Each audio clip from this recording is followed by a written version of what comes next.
Hello student, आप सभी लोगों का बहुत बहुत स्वागत है डीजे सर के इस चैनल पर। मैं हूं शशि। आज हम लोग इतिहास कक्षा 12 के महत्वपूर्ण अति लघु प्रश्नोत्तर को देखेंगे। देखिए 2025 में बोर्ड एग्ज़ाम होने वाले हैं और बहुत ही नज़दीक आ चुके हैं, तो जो भी इतिहास कक्षा 12 के विद्यार्थी हैं वो ध्यान से इन प्रश्नों को देखें। जो भी आपको नहीं समझ में आ रहा है आप कमेंट में करिएगा, उसका जो है आपको रिप्लाई दिया जाएगा, ठीक है। तो चलिए प्रश्न को शुरू करते हैं। जो हिस्ट्री है क्लास 12 के लिए, उसके लिए ये बहुत ही इंपॉर्टेंट क्वेश्चन आंसर होने वाले हैं। टोटल इस वीडियो में आपको 25 प्रश्न कराए जाएंगे, ध्यान रखिएगा और ध्यान से आप लोग देखिएगा। और पार्ट 2 जो आएगा उसमें 25 प्रश्न हो जाएंगे, यानी टोटल 50 प्रश्न करवाने हैं। तो तेज़ी से हम लोग क्या है प्रश्न को देखेंगे और उसके चीज़ों को समझेंगे, क्योंकि समय बहुत ही कम है, बोर्ड परीक्षा लगभग नज़दीक आ चुका है। तो इसीलिए हम लोग तेज़ी से क्या है बढ़ेंगे, प्रश्नों को समझेंगे। कुछ भी आपको समस्या होती है तो आप लोग कमेंट में ज़रूर बताइएगा। चलिए आइए प्रश्न नंबर 1 को देखते हैं। हड़प्पा सभ्यता में किस प्रकार नगर नियोजन के लिए प्रसिद्ध है? तो देखिए यहाँ पर है हड़प्पा सभ्यता में क्या है, ग्रिड पैटर्न वाली सड़कें और क्या है व्यवस्थित ड्रेनेज प्रणाली और क्या है समान माप की ईंटों का प्रयोग होता था। ध्यान रखिएगा, हड़प्पा सभ्यता में जो सड़कें थी वो ग्रिड पैटर्न थी, वो आपस में एक दूसरे को क्या है समकोण पर काटती थी कुछ इस प्रकार, ठीक है। ऐसे जो सड़कें थी वो आपस में क्या है एक दूसरे को हमेशा समकोण पर काटती थी। और जो इनकी ईंट क्या थे, वो समान माप की ईंटों का प्रयोग होता था। ईंटें जो मिली हैं खुदाई के दौरान वो एक समान माप की मिली है। चलिए प्रश्न नंबर 2 की तरफ बढ़ते हैं। जैसा कि मैंने शुरू में कहा, तेजी से हम लोग क्या है प्रश्न को जो है आगे की तरफ देखेंगे, जो प्रश्न और उत्तर है, क्योंकि समय बहुत ही कम है। लेकिन मैं पूरा प्रयास करूँगा आपको समझाने का। जो भी ना समझ में आए या जो भी कहीं भी आपको गलती लगे तो आप कमेंट में ज़रूर बताइएगा। प्रश्न नंबर 2 है, हड़प्पा सभ्यता में मुख्य कारीगरी वस्तुएं कौन सी थी? ये भी प्रश्न बोर्ड एग्जाम में पूछ दिया जाता है कि हड़प्पा सभ्यता में उत्खनन के दौरान मुख्य वस्तुएं क्या प्राप्त हुई या कौन सी मुख्य वस्तुएं मिली थी। उत्खनन जो हुआ था उससे मुख्य वस्तुएं जो है संबंधित बोर्ड एग्जाम में पूछे जाते हैं। तो मनके जो कि बहुत ही इंपॉर्टेंट है, सिल्स धातु के औजार, मिट्टी के बर्तन और मूर्तियाँ क्या है हड़प्पा सभ्यता में मुख्य कारीगरी वस्तुएं थी। उस समय के लोग जो है हड़प्पा वासी थे, इन सभी का यूज करते थे। ये जो है आपका क्या है मनके, सिल्स धातु के औजार, मिट्टी के बर्तन और मूर्तियाँ, और ये जो है उत्खनन के दौरान क्या है हड़प्पा सभ्यता से प्राप्त हुई थी। प्रश्न नंबर 3 को देखते हैं। हड़प्पा की लिपि के बारे में हम क्या जानते हैं? जो हड़प्पा की लिपि है उसके बारे में हम क्या जानते हैं? तो देखिए हड़प्पा की जो लिपि है वो क्या है अभी तक असमंजस में है। इसे पूर्ण रूप से डिकोड नहीं किया जा सका है। डिकोड का हम मतलब समझिए। देखिए जो हड़प्पा की लिपि असमंजस से तात्पर्य यहाँ पर यह है कि हड़प्पा की लिपि अभी तक ऐसी है कि उसको क्या है आज तक किसी भी इतिहासकार द्वारा या किसी भी जो पुरातत्ववेत्ता या जिन्होंने खोज की वो आज तक जो है उसे पढ़ा नहीं जा सका है। इसे जो है डिकोड नहीं, वही मतलब इसे समझा नहीं जा सका है, नहीं उसे पढ़ा जा सका है, क्योंकि वो एक विशेष प्रकार की लिपि है जो कि क्या है कई बार होता है ना कि लोगों की समझ से बाहर हो जाती है, वही है। तो इसीलिए हड़प्पा की लिपि आज तक मतलब उसको पढ़ा नहीं जा सका है, नहीं उसे समझा जा सका है। प्रश्न नंबर 4 को देखते हैं। हड़प्पा सभ्यता में सामाजिक विभाजन के कौन पुरातात्विक प्रमाण है? हड़प्पा सभ्यता में जो सामाजिक विभाजन है उसके कौन से पुरातात्विक प्रमाण है? पुरातात्विक मतलब जो इतिहासकार या पुरातत्ववेत्ता होते हैं जो खोजते हैं। तो सही आंसर है क्या है मकानों का आकार और क्या है आपका कब्र स्थल, मिली जुली वस्तुओं से सामाजिक वर्गीकरण का पता चलता है। मकानों का आकार से क्या है सामाजिक जो वर्गीकरण है, जैसे मकान किसी का मान लीजिए मकान छोटा है किसी का बड़ा है। और कब्र स्थल भी हो गया, कब्र स्थल पे देखेंगे जो वहाँ पे मिला है कब्र स्थल किसी में मतलब विशेष टाइप के मतलब क्या है उसके ऊपर बनाए गए हैं या विशेष टाइप की चीज़ें, मुहरे, धन दौलत, बहुत सारी चीज़ें रखी गई हैं। तो इससे सामाजिक वर्गीकरण मतलब समाज में जो कहें एक तरह से मतलब अमीर और गरीब वर्ग के लोग हैं उनसे पता चलता है। जैसे आप अपने लोकल एरिया में देखेंगे तो जिसका सामान्य मकान है, छोटा तौर पर झोपड़ी झुग्गी टाइप में बस्ती है, और एक तरफ कहाँ बिल्डिंग बड़ी बड़ी हैं, तो उससे क्या है समाज का वर्गीकरण पता चलता है कि ये इधर वाले समाज है, इस टाइप के लोग बड़े हैं या छोटे हैं या पैसों में अमीर है या उच्च वर्ग के लोग हैं। और मिली जुली वस्तुओं से भी क्या है, सामाजिक वर्गीकरण का पता चलता है। मिली जुली वस्तुओं से आदान प्रदान या बहुत सारी वस्तुएं मिली हैं, उनसे समाज के जो वर्गीकरण है उनका पता चलता है। जैसे वस्तु जो मिली है, कोई अमीर वर्ग का है तो अमीर वर्ग वाली चीज़ें पहनेगा, गरीब है तो गरीब का ही मतलब पहनेगा। एग्जाम्पल जैसे अगर अमीर कोई है तो सोना चांदी हीरा पहनेंगे, और लोकल लोग हैं तो चूड़ी वगैरह और भी नॉर्मल अपना वो काम चलाऊ पहनेंगे। प्रश्न नंबर 5 को देखते हैं। हड़प्पा सभ्यता के व्यापारिक संपर्क का प्रमाण कौन से वस्त्रों से मिलता है? जो हड़प्पा सभ्यता है उसके व्यापारिक संपर्क, देखिए हड़प्पा सभ्यता में व्यापार भी होता था, तो व्यापारिक संपर्क का प्रमाण कौन से वस्त्रों से मिलता है? तो देखिए मनके और क्या है, सिल्स और वजन के माप के मानकों से अंतर्राष्ट्रीय व्यापार के संकेत मिले हैं। वस्त्रों से देखिए तो यहाँ पर देखिए हड़प्पा सभ्यता है जो है उसके व्यापारिक संपर्क का प्रमाण कौन से वस्त्रों, देखिए यहाँ पर व्यापारिक संपर्क का प्रमाण कौन से, आई थिंक यहाँ पर वस्त्रों नहीं रहेगा, यहाँ पर स्रोतों यानी स्रोतों जो कहा जाता है, कुछ इस तरह से लिखा जाता है, स्रोतों रहेगा यहाँ पर। तो हड़प्पा सभ्यता के व्यापारिक संपर्क का प्रमाण कौन से स्रोतों, स्रोतों इसे लिखा जाता है, पढ़ा जाता है स्रोतों से मिलता है। तो कौन से स्रोत है वो, तो वो है मनके, सिल्स, वजन माप, जो माप तौल थे वजन वाले जो बाट वोट मिले हैं, मानकों से अंतर्राष्ट्रीय व्यापार के संकेत मिले। देखिए हड़प्पा वासियों के मिस्र जैसे सभ्यता से भी क्या है, व्यापार होते थे। मनके आप लोग जानते हैं एक विशेष प्रकार का होता था, उस पर डिजाइनिंग की जाती थी। ठीक है, चलिए आइए आगे की तरफ बढ़ते हैं। इसे सही कर लीजिएगा, वस्त्रों की जगह स्रोत रहेगा। ठीक है, स्रोत कौन से स्रोत से मिलता है। प्रश्न नंबर 6 की तरफ बढ़ते हैं। प्रारंभिक राज्यों के उदय का मुख्य कारण क्या था? तो प्रारंभिक राज्यों के उदय का मुख्य कारण क्या था? कृषि उत्पादन में क्या है, कृषि जो उत्पादन है उसमें सुधार, बढ़ती जनसंख्या और व्यापारिक संपर्क, ये क्या है प्रारंभिक राज्य, जो प्रारंभिक राज्य है यानी कि मगध, अवंती, कौशल और भी उन सभी में उदय का जो है मुख्य कारण क्या था, यही था कि कृषि उत्पादन में सुधार, बढ़ती जनसंख्या और क्या है व्यापारिक जो है संपर्क बढ़ाने के लिए जो है प्रारंभिक राज्य जो है उनका उदय हुआ। प्रश्न नंबर 7 है, भूमि व्यवस्था का राज्य के आर्थिक आधार में क्या योगदान था? जो भूमि व्यवस्था है उसका राज्य के आर्थिक आधार में क्या योगदान था? तो इसका सही उत्तर है भूमि व्यवस्था से कर संग्रहण एवं राजस्व में वृद्धि होती थी।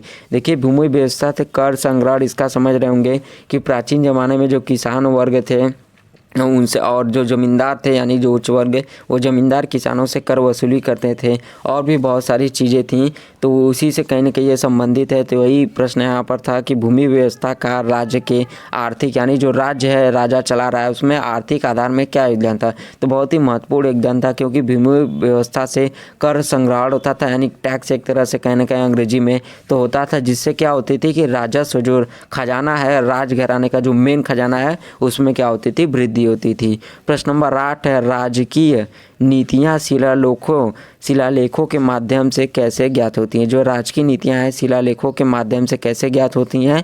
तो देखिए शिलालेखों में ये भी प्रश्न देखिए थोड़ा गड़बड़ हो गया।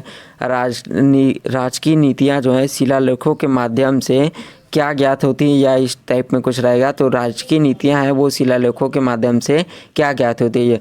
इसे और आसान भाषा में अगर आप समझे तो जो राजकीय नीतियाँ हैं उनमें शिलालेखों के माध्यम से में क्या, यानी जो प्राचीन ज़माना था जब उस समय राजा शासन करते थे, राजा महाराजा, तो उनके जो शासन के तौर तरीके थे, उनकी जो राजकीय नीतियाँ थी उनमें जो है उससे जो है शिलालेखों के माध्यम से, तो शिलालेख भी बहुत सारे मिले हैं, तो शिलालेखों के माध्यम से राजकीय नीतियाँ के बारे में हमें क्या पता चलता है? तो आइए देखिए क्या पता चलता है शिलालेखों के माध्यम से राजकीय नीतियों के बारे में। देखिए शिलालेखों के राजकीय नीतियां में कैसे, ये जो है आपका उत्तर है शिलालेख मूर्तियां एवं ग्रंथों में क्या है राजाओं की उपलब्धियां तथा नीतियां दर्ज है। ये क्या है आपका राजकीय नीतियां है। तो शिलालेख हो गया, मूर्तियां हो गई एवं ग्रंथ हो गए, राजाओं की उपलब्धियां तथा नीतियां दर्ज हैं। तो ये किस में राजकीय नीतियां कैसे पता चलता है?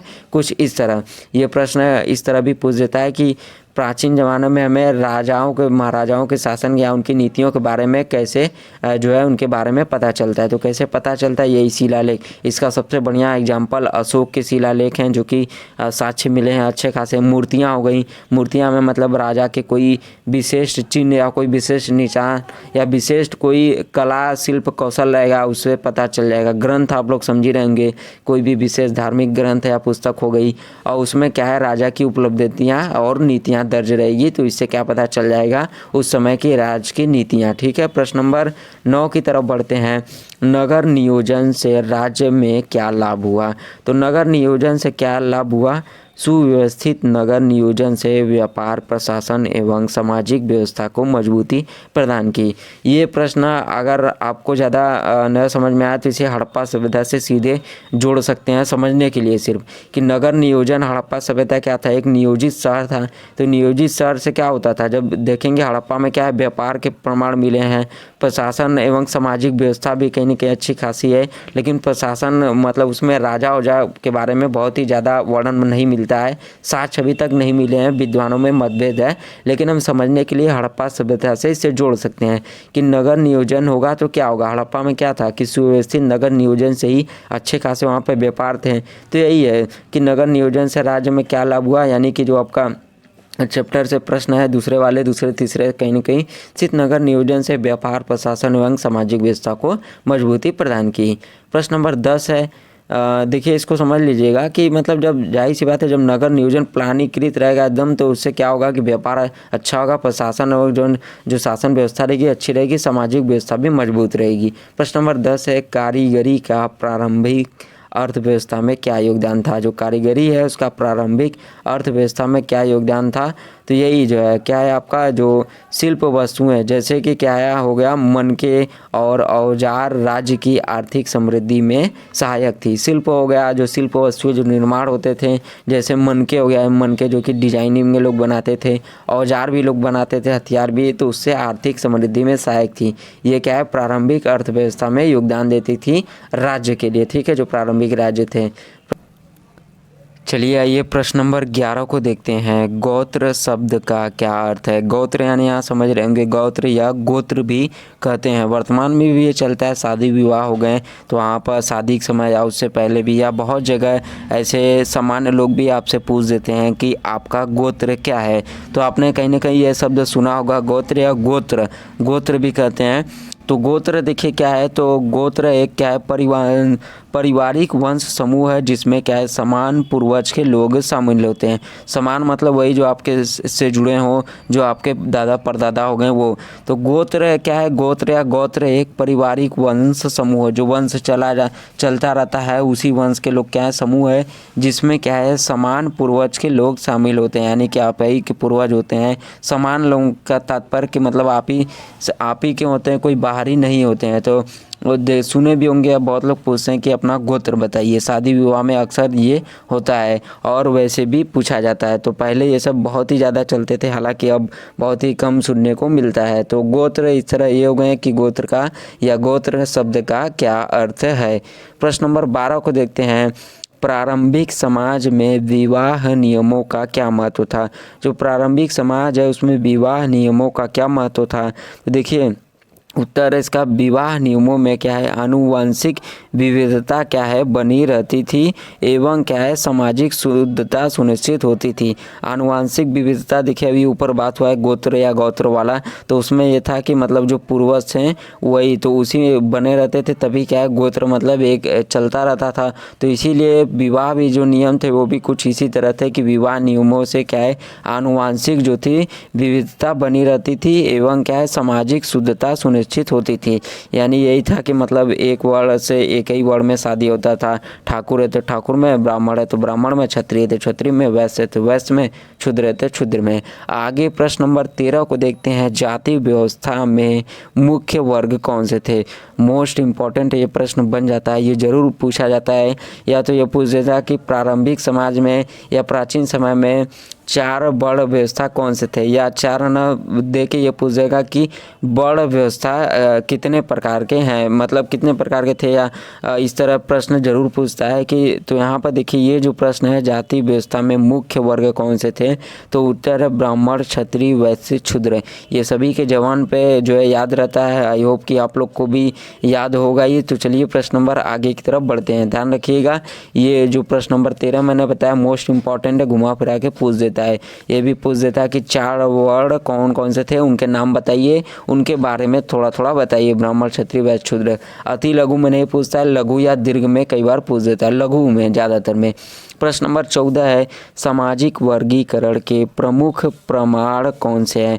जो समाज के वर्गीकरण है उसके प्रमुख प्रमाण कौन से हैं, तो उत्तर है शिलालेख, पुरातात्विक साक्ष्य और धार्मिक ग्रंथ। ये क्या है, जो सामाजिक वर्गीकरण है उनके प्रमुख प्रमाण है कि जो समाज में, प्राचीन समाज में वर्गीकरण भी थे, तो उसमें शिलालेख जो है उससे पता चलता है कि समाज के वर्गीकरण थे। पुरातात्विक साक्ष्य यानी जो पुरातत्वविद्या है, इतिहासकार हैं, वो उत्खनन और भी प्रक्रिया के दौरान जो है उनको जो साक्ष्य मिलते हैं उससे पता चलते हैं। और धार्मिक ग्रंथ है, इसमें तो आप सभी लोग जानते हैं, अच्छे से पता चल जाता है, चाहे मनुस्मृति हो गई, महाभारत हो गई, और भी बहुत सारी चीज़ें हुए हैं, तो इससे वर्गीकरण का पता चल जाता है। जैसे एग्जाम्पल है तो ब्राह्मण, क्षत्रिय, वैश्य, शूद्र, इन सब चीज़ों के बारे में पता चलता है। मनुस्मृति में अच्छे तरीके से वर्णित है, और भी बहुत सारे ग्रंथ धार्मिक में वो जो भी ग्रंथ मतलब प्रमाणित है या मान्यता है। प्रश्न नंबर 15 है प्रारंभिक समाज में नारी जो है की स्थिति कैसी थी। जो प्रारंभिक समाज उस समय नारी की स्थिति कैसी थी, तो देखिए उत्तर है आमतौर पर क्या है,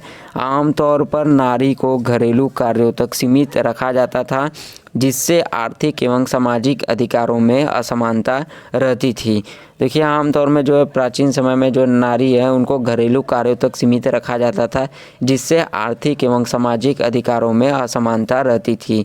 कुछ ये और भी जैसे है एक्स्ट्रा अगर आप जोड़ें तो ये भी है कि नारी की अगर शादी होती थी लड़की की, तो उनको जो संपत्ति मिला है, जो उनकी संपत्ति है, जैसे उनकी जो संपत्ति, तो उनकी संपत्ति उन्हीं का हक होता था, उन पर किसी दूसरे का हक नहीं होता था। जैसे नारी है, उसकी शादी हो रही तो उसके नारी के पिता द्वारा जो नारी को संपत्ति दी गई, तो उस संपत्ति पर केवल नारी का ही अधिकार था। तो ये कुछ एक्स्ट्रा में मैंने आपको बताया। लेकिन यहाँ पर अगर देखें तो प्रारंभिक समाज में नारी की स्थिति के बारे में पूछा जा रहा है। वो जो मैंने बताया वो कहीं ना कहीं कुछ हक में चला जाएगा। तो ये जो स्थिति है, तो स्थिति में आप यही लिखेंगे कि आमतौर पर नारी को घरेलू कार्यों तक सीमित रखा जाता था, जिससे आर्थिक एवं सामाजिक अधिकारों में असमानता रहती थी।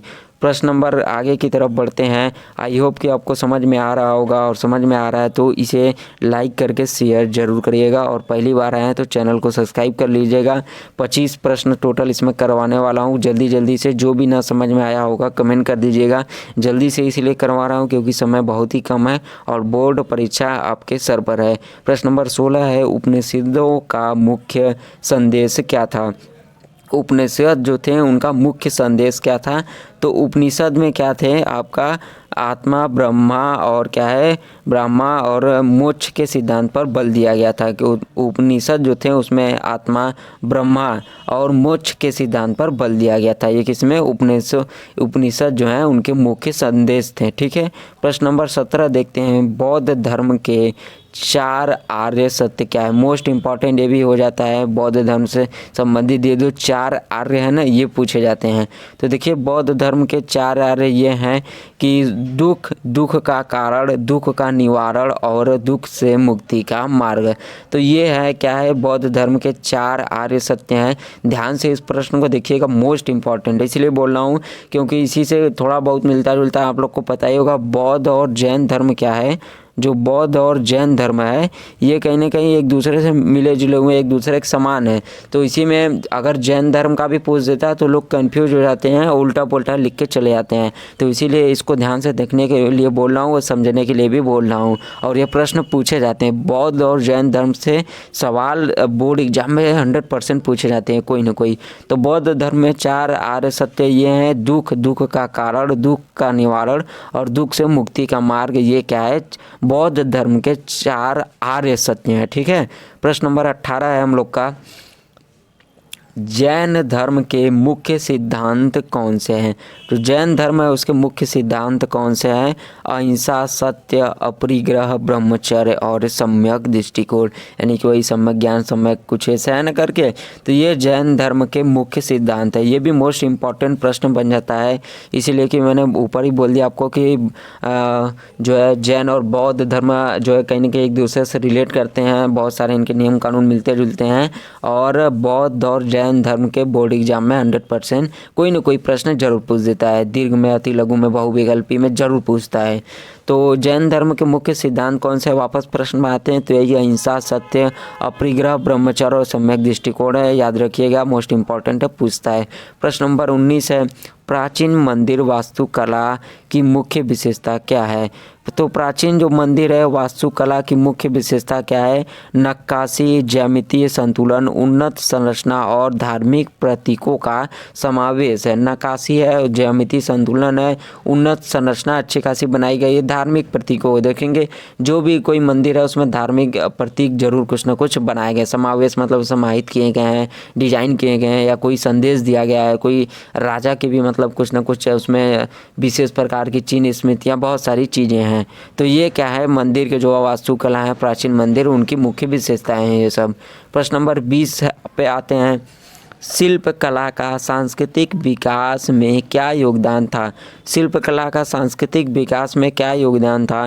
तो देखिए, शिल्प कला ने धार्मिक एवं सामाजिक संदेशों को मूर्त रूप दिया, जिससे क्या है समाज के मूल्य क्या है स्पष्ट हुए। ये क्या है? शिल्प कला का सांस्कृतिक विकास में योगदान था कि शिल्प कला ने जो है धार्मिक एवं सामाजिक संदेशों को मूर्त रूप दिया, यानी मूर्त मतलब मूर्ति हो गया, ठीक है, मूर्ति रूप दिया, जिससे समाज के मूल्य स्पष्ट हुए। देखिए, मैं बार बार बोल रहा हूँ, जो भी ना समझ में आपको कमेंट जरूर करिएगा, और कहीं भी आपको गलत लगे, और हाँ अच्छा लगेगा तभी इस वीडियो को लाइक करके दूसरों के साथ शेयर करिएगा। तो शिल्प कला ने जो है धार्मिक एवं सामाजिक संदेशों को, जो धार्मिक एवं सामाजिक आधार पर उन्होंने संदेश दिए, उसको क्या है मूर्त रूप यानी मूर्ति के रूप में बना कर दिया, मूर्ति में डिजाइन किया शिल्प कला, उसी में जो है अपनी कला दिखाई, जिससे क्या है समाज के मूल्य स्पष्ट हुए हैं।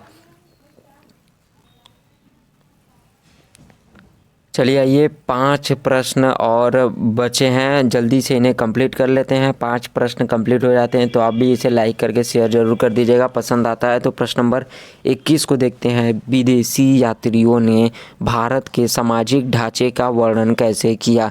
विदेशी, भारत में अगर आप इतिहास पढ़ेंगे तो बहुत सारे विदेशी आए हैं, चीनी, फायान, ह्वेनसांग, बहुत सारे जो है यात्री आए हैं, जैसे फायान, ह्वेनसांग, ये सब चीनी यात्री थे, और भी बहुत सारे। तो आइए देखते हैं, तो विदेशी यात्रियों ने भारत के सामाजिक ढांचे का कैसे वर्णन किया?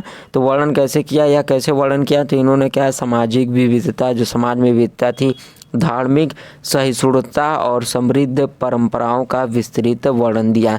जो विभिन्न प्रकार की भारत में परंपराएं थी, धार्मिक सहिष्णुता, जो धार्मिक जो है सहिष्णुता थी, विभिन्न प्रकार के धर्म और उनके मान्यताएं, बहुत सारी चीज़ें, देवी देवताओं थे जो समाज में विविधता थी, उन सब चीज़ों के बारे में जो विदेशी यात्री थे उन्होंने वर्णन किया, ठीक है, भारत के सामाजिक ढांचे का।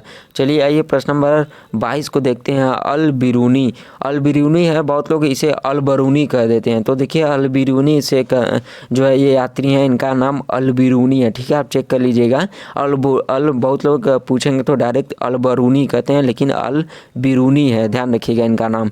तो अल बिरूनी ने भारतीय समाज के बारे में क्या लिखा? तो इन्होंने भारतीय धार्मिक, सामाजिक और वैज्ञानिक ज्ञान का गहन विश्लेषण प्रस्तुत किया।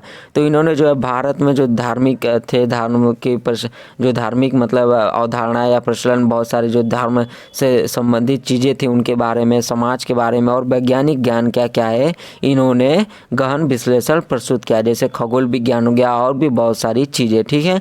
अल बिरूनी की जो एक किताब भी है उल हिंद, बहुत ही प्रसिद्ध है। चलिए आगे की तरफ बढ़ते हैं। प्रश्न नंबर 23 है, इब्न बतूता। ये देखिए थोड़ा गलत हो गया है, इब्न बतूता रहेगा, ध्यान रखिएगा, इब्न बतूता इनका नाम है, इसे सही कर लीजिएगा। इब्न सही है, इब्न क्या हो जाएगा यहाँ पर आपको बता देता हूँ, नहीं तो आप भी कहेंगे कि गलत पढ़ाया जा रहा है। इब्न बतूता, तो इब्न क्या हो जाएगा, बतूता नाम है इनका, न कि बटूटा नहीं है, बतूता टाइपिंग में थोड़ा गड़बड़ी हो गया है, इब्न बतूता। तो इब्न बतूता के लेखों से हमें क्या जानकारी मिलती है, तो इब्न बतूता के लेखों से हमें क्या जानकारी मिलती है, तो उनके लेखों से भारत की जीवन शैली, सामाजिक व्यवस्था और आर्थिक गतिविधियाँ स्पष्ट होती हैं। ये सब विदेशी यात्री हैं, ध्यान रखिएगा। तो इन्होंने जो विदेशी यात्री कह ले या जो यात्री थे, ठीक है, जो यात्री के नज़रिए थे, तो इन्होंने क्या है कि इनके जो लेख हैं इब्न बतूता जो हो गए, इब्न बतूता के लेख से हमें क्या मिलता है, भारत की जीवन शैली के बारे में और उस समय के सामाजिक व्यवस्था के बारे में और जो आर्थिक गतिविधियां हैं उनके बारे में जो है क्या है हमें जानकारी मिलती है। प्रश्न नंबर 24 को देखते हैं। प्रश्न नंबर 24 पूछा जा रहा है, बेरनियर, देखिए यहाँ पर भी गलत हो गया है, बेरनियर नहीं रहेगा बल्कि बर्नियर रहेगा, ध्यान से सुनिएगा, बर्नियर, बर्नियर लिख देता हूँ कुछ इस तरह, बर और आपका क्या होगा ये बर्नियर, इस तरह, ठीक है, बर्नियर। तो बर्नियर होगा क्या है, तो बर्नियर ने मुगलों के कौन सी विशेषता पर जोर दिया। बर्नियर भी देखिए एक प्रकार के क्या थे, यात्री थे, इन्होंने भी जो है लिखा उखा लेखक, तो इन्होंने भी मुगलों के जो है शासन पर जो है क्या है अच्छा खासा अध्ययन करके उनके बारे में लिखा है। तो बर्नियर बेरनियर नहीं लगेगा, बर्नियर लगेगा, ध्यान रखिएगा। तो बर्नियर ने मुगलों के शासन की कौन सी विशेषता पर जोर दिया, तो इन्होंने क्या है बर्नियर ने मुगलों के राजकीय आदर, प्रशासनिक संरचना और सामाजिक जीवन का वर्णन किया। किसने, बर्नियर ने। जो मुगल के उस समय जो मुगल शासक थे उनके जो राजकीय आदर थे और जो चाहे आने पर अतिथि का या सामान्य लोगों का हो गया, और प्रशासनिक जो संरचना थी और जो सामाजिक जीवन उस समय जो उनके शासन में चलता था उसके बारे में वर्णन किया। किसने, बर्नियर ने। प्रश्न नंबर 25 को देखते हैं और ये लास्ट प्रश्न है, विदेशी यात्रियों से व्यापारिक संबंधों का क्या प्रमाण मिला है। जो विदेशी यात्री हैं उन्होंने व्यापारिक संबंधों का क्या प्रमाण मिला है, तो उत्तर है इसका क्या है, बाजार, वस्त्र, मसाले और हस्तशिल्प के विस्तृत वर्णन से व्यापारिक संपर्क सिद्ध होते हैं। जो बाजार हो गए, वस्त्र हो गए, मसाले हो गए और हस्तशिल्प हो गया, जो हाथ से बनाई हुई शिल्प जो कला थी उसके विस्तृत वर्णन से व्यापारिक संपर्क सिद्ध होते हैं, पता चलते हैं। तो ये जो है विदेशी यात्रियों के व्यापारिक संबंधों से प्रमाण मिले हैं। तो वीडियो को अंत तक देखने के लिए बहुत बहुत धन्यवाद। मिलते हैं पार्ट 2 में। 25 प्रश्न पूरे हुए हैं, पार्ट 2 में मिलेंगे 25 और प्रश्नों के साथ। तब तक के लिए धन्यवाद।